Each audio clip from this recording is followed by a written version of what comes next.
Hello students, welcome back to our YouTube channel let's crack pharmacy. Myself Kanhaiya.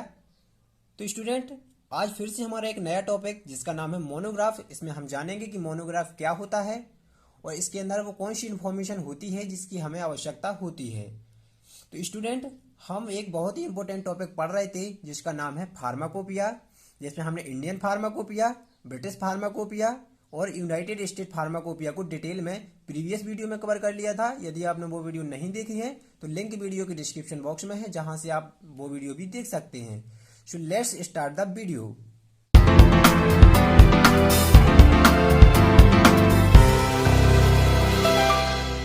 Friends, जैसा कि आपने previous video में पढ़ा कि हर कंट्री की अपनी एक खुद की अलग फार्माकोपिया होती है। जैसे मैं इंडिया की बात करूं तो इंडियन फार्माकोपिया, जापान की बात करूं तो जापानीज फार्माकोपिया, और ब्रिटेन की बात करूं तो ब्रिटिश फार्माकोपिया, और अमेरिका की बात करूं तो यूनाइटेड स्टेट फार्माकोपिया। उसी प्रकार और भी कंट्री हैं जिनकी अपनी खुद की अलग फार्माकोपिया होती है। तो यहाँ पर मैं बात करूंगा इंडियन फार्माकोपिया की। तो आपके मन में एक सवाल आता होगा कि इंडियन फार्माकोपिया है क्या है, इसे कौन पब्लिश करता है, इसके एडिशंस कितने आए और कब आए। तो मैंने आपसे पहले ही बोल दिया है कि इसका मतलब जो डिटेल है पूरा वीडियो इंडियन फार्माकोपिया का वो पहले ही कवर कर चुके हैं। तो आप जाकर वो वीडियो पहले देखिए, इसके बाद आपको मोनोग्राफ अच्छे से समझ आएगा।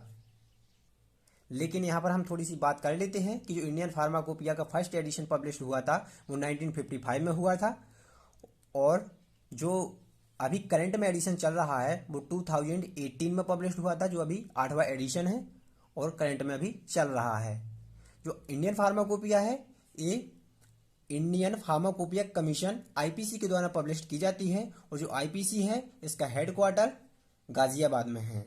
यहाँ पर बहुत सारे साइंटिस्ट दिन रात मेहनत करते हैं और नए नए मोनोग्राफ की रिसर्च करते हैं। जब बहुत सारे मोनोग्राफ्स हो जाते हैं तो उन्हें न्यू एडिशंस के साथ पब्लिश कर दिया जाता है।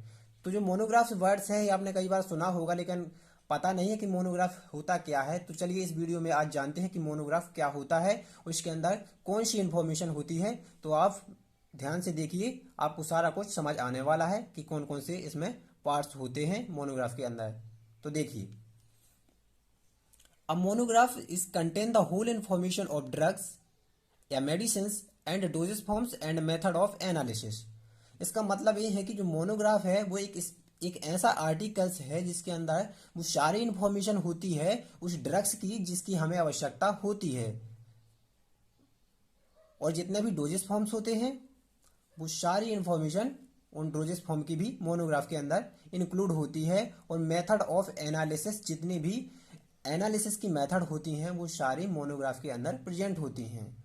तो यहाँ पर आपको पता चल गया होगा कि ड्रग्स की जो भी इंफॉर्मेशन है कि ड्रग्स को कैसे लेना है, उसकी कितनी डोज लेना है, किस टाइम लेना है, कहाँ रखना है, कैसे टेम्परेचर पर रखना है, कहाँ रखना है, तो वो सारी इंफॉर्मेशन मोनोग्राफ्स के अंदर प्रेजेंट होती है। यहाँ पर मैंने दूसरी डेफिनेशन भी लिख रखी है, अ ड्रग और a compound included in the latest edition of Pharmacopoeia is said to be official substance in the country of Pharmacopoeia with official drug in detail is known as monograph. It gives a detailed systematic account of drug. इसका मतलब ही friends वही है जो मैंने पहली definition में बताया है कि जैसे ही फार्माकोपिया की बात आती है तो इसमें आपको दो नाम मिलेंगे, ऑफिशियल ड्रग्स और मोनोग्राफ। तो ऑफिशियल ड्रग्स, जो उस फार्माकोपिया के अंदर ड्रग्स होंगी वो होगी उस फार्माकोपिया की ऑफिशियल ड्रग्स, और जो मोनोग्राफ होगा मोनोग्राफ के अंदर वो होगा जो उस ड्रग्स की सारी इंफॉर्मेशन प्रेजेंट होगी मोनोग्राफ के अंदर। तो आपको यहाँ पर समझ आ गया होगा कि फार्माकोपिया के अंदर जैसे आप फार्माकोपिया नाम सुनेंगे तो दो नाम उसमें होंगे, ऑफिशियल ड्रग्स, जो उस फार्माकोपिया के अंदर ड्रग्स होंगी वो उसकी ऑफिशियल ड्रग्स होंगी, और दूसरा है मोनोग्राफ। तो मोनोग्राफ के अंदर उस पर्टिकुलर ड्रग्स की क्या होगी, सारी इंफॉर्मेशन प्रेजेंट होगी। तो अब देखिए कि मोनोग्राफ के अंदर वो कौन सी इंफॉर्मेशन होती है जिसकी हमें आवश्यकता होती है। तो चलिए देखते हैं कि कौन सी वो इंफॉर्मेशन होती हैं। देखिए, यहाँ पर पहला है केमिकल नेम या उसका सिनोनिम, दूसरा है फॉर्मूला वेट या मॉलिक्यूलर वेट या उसका आईयूपीएसी नेम, तीसरा है उसकी कैटेगरीज, चौथा है उसकी डोजेस, पांचवा है उसका डिस्क्रिप्शन, छठवां है उसकी सॉल्युबिलिटी, और जो सातवां है उसका स्टैंडर्ड, जो आठवां है उसका आइडेंटिफिकेशन कि उसे कैसे आइडेंटिफाई करेंगे, और जो नाइन्थ है वो है उसका पीएच, जो टेंथ है वो है लिमिट फॉर इम्प्यूरिटीज, जो 11th है वो है एसे, जो 12th है वो है स्टोरेज, और जो 13 है वो है लेवलिंग। तो चलिए ना बारीक बारीक से जानते हैं कि जो मैंने वर्ड्स लिखे हैं यहाँ पर पॉइंट लिखे हैं इनका मतलब क्या है। तो पहला है केमिकल नेम या उसका सिनोनिम। तो देखिए केमिकल नेम मतलब जो ड्रग्स होगी उसका पर्टिकुलर नेम, मतलब जिस नाम से जाना जाता है उस केमिकल का, उस ड्रग्स का जो नेम एक्चुअल नेम है वो नेम मोनोग्राफ्स के अंदर प्रेजेंट होगा कि उस ड्रग्स का एक्चुअल नेम क्या है। तो केमिकल नेम होगा यानी उसका एक्चुअल नेम, उसका सिनोनिम। सिनोनिम भी उसमें प्रेजेंट होगा कि मतलब जैसे मैं बात करूं कि इंडिया के अलग अलग जगहों पर उस ड्रग्स को अलग अलग नामों से जाना जाता है, तो उसका सिनोनिम भी प्रेजेंट होगा कि मतलब उस ड्रग्स को और किस किस नाम से जाना जाता है। तो ये सब प्रेजेंट होगा। ये पहला पॉइंट होगा है हमारा फॉर्मूला वेट या मॉलिकुलर वेट। इसका मतलब ये है कि जो ड्रग्स है उसका क्या फॉर्मूला है, और जो उस ड्रग्स का फॉर्मूला है उस हिसाब से उसका मॉलिकुलर वेट क्या है। तो ये सब मोनोग्राफ में होगा। और तीसरा पॉइंट आता है हमारे पास यहाँ पर कैटेगरीज। तो यहाँ पर वो सब होगा, कैटेगरी में वो चीज़ होगी कि वो जो ड्रग्स है वो किस कैटेगरीज की है। हेमेटेनिक्स है, एंटासिड है, लेग्जिटिव है, एस्ट्रीजेंट है, एंटी माइक्रोबियल है, एंटी फंगल है, डिसइंफेक्टेंट है, कौन सी मतलब किस कैटेगरीज की है, वो किस डिसीज के काम आने वाली ड्रग्स है। तो ये सब होगा। और यहाँ पर फोर्थ पॉइंट आता है हमारा डोजेस। इसका मतलब ये है यहाँ पर डोज का होना बहुत जरूरी है उसमें मोनोग्राफ में, कि जो ड्रग्स है उसकी चिल्ड्रन के लिए क्या डोज है, जो एडल्ट हैं उनके लिए क्या डोज रखी गई है। तो डोज का होना बहुत ही इंपॉर्टेंट है, क्योंकि बगैर डोज के किसी को ड्रग्स नहीं दे सकते हैं। यदि छोटा बच्चा है तो उसके लिए हमें क्या डोज देनी है ड्रग्स की, और जो एडल्ट है उसके लिए क्या डोज देनी है। ठीक है, तो आप समझ गए होंगे डोज के बारे में। फिफ्थ पॉइंट है डिस्क्रिप्शन। यहाँ पर उस ड्रग्स का सारा फिजिकल डिस्क्रिप्शन होगा कि उस ड्रग्स का कलर कैसा है, उसका शेप कैसा है, उसका साइज क्या है, और वो ड्रग्स क्रिस्टलाइन है या एमोर्फस है। ये सारा फिजिकल डिस्क्रिप्शन होगा। और जो हमारा नेक्स्ट पॉइंट है वो है सॉल्युबिलिटी। सॉल्युबिलिटी का होना बहुत ज़रूरी है कि वो ड्रग्स वाटर में कितनी सॉल्युबल है, एंड जो अदर सॉल्वेंट होते हैं लाइक एल्कोहल हो गया, ग्लिसरॉल हो गया, ईथर हो गया, इसमें कितनी सॉल्वेंट है।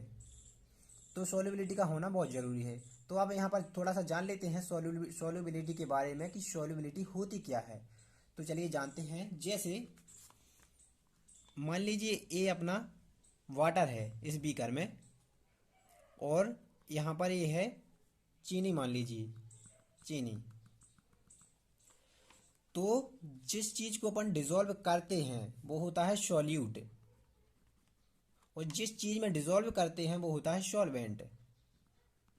तो आप यहाँ पर पानी क्या है, सॉल्वेंट, और जो चीनी है वो क्या है, सॉल्यूट है। तो किसी सॉल्यूट का सॉल्वेंट में पूरी तरीका से क्या हो जाना, मिक्स हो जाना, दैट इज द सॉल्युबिलिटी। तो आप यहाँ पर सॉल्युबिलिटी का मतलब समझ गए होंगे। तो यहाँ पर मैंने कुछ टर्म लिखे हैं सॉल्युबिलिटी से रिलेटेड। जैसे फर्स्ट है वेरी सॉल्युबल, सेकंड है फ्रीली सॉल्युबल, थर्ड है सॉल्युबल, फोर्थ है स्पेरिंगली सॉल्युबल, फिफ्थ है स्लाइटली सॉल्युबल, सिक्स है वेरी स्लाइटली सॉल्युबल, सेवेंथ है प्रैक्टिकली इनसॉल्युबल। और यहाँ पर उनकी मैंने रेंज भी लिख रखी है।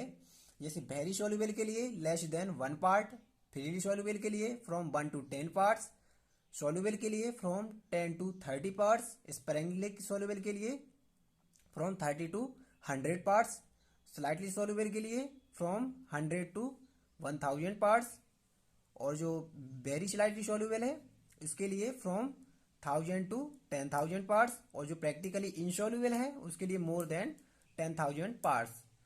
तो इसका मतलब ये है कि किसी सॉल्यूट पार्टिकल्स को डिसॉल्व करने के लिए सॉल्वेंट के एक पार्टिकल से उससे कम की भी आवश्यकता पड़े, so that is the very soluble. जैसे जैसे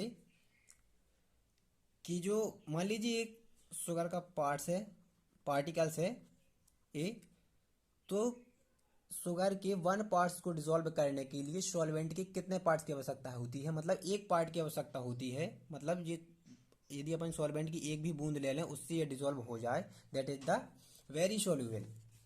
यहाँ पर लिखा है वेरी सॉल्युबल। उसी प्रकार फ्रीली सॉल्युबल है कि जो सॉल्यूट है उसके एक पार्ट्स को डिसॉल्व करने के लिए सॉल्वेंट के 10 पार्ट्स की आवश्यकता पड़े, that is the freely soluble. और सॉल्युबल क्या है? सॉल्यूट के 10 पार्ट्स को डिसॉल्व करने के लिए सॉल्वेंट के 30 पार्ट्स की आवश्यकता पड़े। इसी प्रकार इसका मतलब, इन सभी का मतलब यही है। तो आप इस रेंज को याद रखिएगा, एमसीक्यूज में कई बार पूछा भी गया है इनकी रेंज के बारे में, तो आप इसे याद रखिएगा। नेक्स्ट पार्ट है हमारा, वो है स्टैंडर्ड। इसका मतलब जान लेते हैं कि स्टैंडर्ड क्या होता है। देखिए, मैं बात करूं यहां पर, एक कंपाउंड है पोटेशियम ब्रोमाइड। तो पोटेशियम ब्रोमाइड की कितनी परसेंटेज अपर लिमिट और कितनी परसेंटेज है डाउन लिमिट, वो इसके अंदर मेंशन होगी। मतलब स्टैंडर्ड में हम प्योरिटी ऑफ स्ट्रेंथ चेक करते हैं कि जो ड्रग्स है वो उसकी कितनी प्योरिटी है। स्टैंडर्ड में हम ये सब चेक करते हैं, तो ये भी मोनोग्राफ्स के अंदर प्रेजेंट्स होता है। अब जो नेक्स्ट पॉइंट आता है हमारा, वो है आइडेंटिफिकेशन में हमारे केमिकल टेस्ट प्रेजेंट होंगे, जिसकी मदद से हम पता कर पाएंगे कि वो कंपाउंड है वो कौन सा है। ठीक है, एग्जाम्पल के लिए जैसे हम 2 केमिकल ले रहे हैं, तो हम 2 केमिकल को लेंगे और उन्हें मिक्स करेंगे और उसमें ड्रग्स डालेंगे तो जो कलर देगी तो उस कलर से हमें पता चल जाएगा कि वो ड्रग्स क्या है। मतलब वो ड्रग्स है वो क्या, कौन सी ड्रग्स है, इसका पता हमें आइडेंटिफिकेशन से चल जाएगा। ये क्या के अंदर होता है, मोनोग्राफ्स के अंदर प्रेजेंट होता है। नेक्स्ट पॉइंट आता है हमारा, वो है पीएच। पीएच का होना बहुत जरूरी है कि मतलब जो ड्रग्स है उसका पीएच वैल्यू कितनी है, तो पीएच होगा उसमें। अब है limit for impurity. For different chemicals, different limit tests have been included as also different amount of such as impurity permissible for that chemicals. इसमें क्या होगा कि जो अलग अलग केमिकल्स होते हैं उनके लिए अलग अलग लिमिट टेस्ट बनाए गए हैं, जिनकी मदद से हम पता कर पाएंगे कि वो ड्रग्स है वो कितनी प्योर है और उसमें कितनी इम्प्योरिटीज है। तो मतलब जैसे एसिडिटी, एल्काइलिटी, वेरियस लिमिट मतलब टेस्ट इंक्लूड किए गए हैं। एसिडिटी और एल्काइलिनिटी, पीएच और इम्प्योरिटी, मतलब किस चीज़ की इम्प्योरिटी हो सकती है, फॉस्फेट हो गया, सल्फाइड हो गया, मैग्नीशियम हो गया, बेरियम हो गया, arsenic, heavy metals, chloride, sulphate. मतलब उसमें इससे पता चलेगा हमें केमिकल जो मतलब टेस्ट होंगे इसके, इससे हमें पता चलेगा कि वो ड्रग्स उसमें कितनी प्योर है वो कितनी इम्प्योर है। ये सब होगा मोनोग्राफ्स के अंदर। जो नेक्स्ट पॉइंट आता है वो है हमारा ऐसे। ऐसे क्या है, तो ऐसे हमारा एक क्वांटिटेटिव डिटर्मिनेशन है। जो भी उसके अंदर फार्मास्यूटिकल इंग्रेडिएंट प्रेजेंट होते हैं उसकी क्वांटिटी का पता लगाते हैं हम इससे कि वो कितनी क्वांटिटी में ड्रग्स है। ठीक है, तो आप समझ गए होंगे कि ऐसे का मतलब क्या है कि उस ड्रग्स की क्वांटिटी पता करना, दैट इज द ऐसे। और जो हमारा नेक्स्ट पॉइंट है और लास्ट पॉइंट है स्टोरेज। सो यहां पर लिखा है कि this is the last item under the monograph. Monographs के अंदर ये लास्ट आइटम होता है, जिसमें क्या होता है स्टोरेज, मतलब उस ड्रग्स की स्टोरेज के बारे में सब कुछ लिखा होता है कि उस ड्रग्स को हमें किस जगह पर रखना है और कहाँ रखना है, कैसे कंटेनर में रखना है हमें उसे। जैसे वेल क्लोज्ड कंटेनर, वो कैसा कंटेनर होना चाहिए, टाइटली क्लोज कंटेनर होना चाहिए, लाइट रेजिस्टेंट कंटेनर होना चाहिए कि जिसमें लाइट पास ना हो, कोल्ड प्लेस पर रखना है, कूल प्लेस पर रखना है या हॉट प्लेस पर रखना है। ये सारा कुछ मतलब उसमें स्टोरेज में दिया होगा कि हमें जो उस ड्रग्स को किस जगह पर रखना है। तो ये आपकी नॉलेज के लिए बहुत ही इंपॉर्टेंट है, इसे आप याद रखिएगा। तो यहाँ पर मैं फिर से एक बार नाम रिवाइज कर रहा हूँ। केमिकल नेम होगा उसका, formula wait and molecular weight होगा, कैटेगरीज होगी, उसकी डोज होगी, उसका डिस्क्रिप्शन होगा, सोल्युबिलिटी होगी और स्टैंडर्ड होगा उसका, आइडेंटिफिकेशन क्या होगा, है ना, पीएच होगी, लिमिट फॉर इम्प्योरिटीज, ऐसे, स्टोरेज, लेबलिंग। इस सारे पॉइंट इंपॉर्टेंट हैं, आप इसे याद रखिएगा। यही वो इन्फॉर्मेशन है जो मोनोग्राफ के अंदर होती है उस ड्रग्स की। तो आज के वीडियो में इतना ही, अब मिलते हैं नेक्स्ट वीडियो में नेक्स्ट लेक्चर के साथ। यदि आप हमारे चैनल पर फर्स्ट टाइम विजिट कर रहे हैं तो हमारे चैनल को सब्सक्राइब कीजिए और बेल आइकन को प्रेस कीजिए ताकि लेट्स क्रैक फार्मेसी से आने वाले इंपॉर्टेंट वीडियो आपसे मिस ना हो। साथ ही आप हमारे इंस्टाग्राम और फेसबुक पेज को भी फॉलो कर सकते हैं, इनका लिंक वीडियो की डिस्क्रिप्शन बॉक्स में है। यदि फिर भी आपको यदि कोई डाउट है तो आप हमें कमेंट में बताएं, प्रॉब्लम सॉल्व करने की पूरी कोशिश करूंगा। तब तक के लिए थैंक यू सो मच।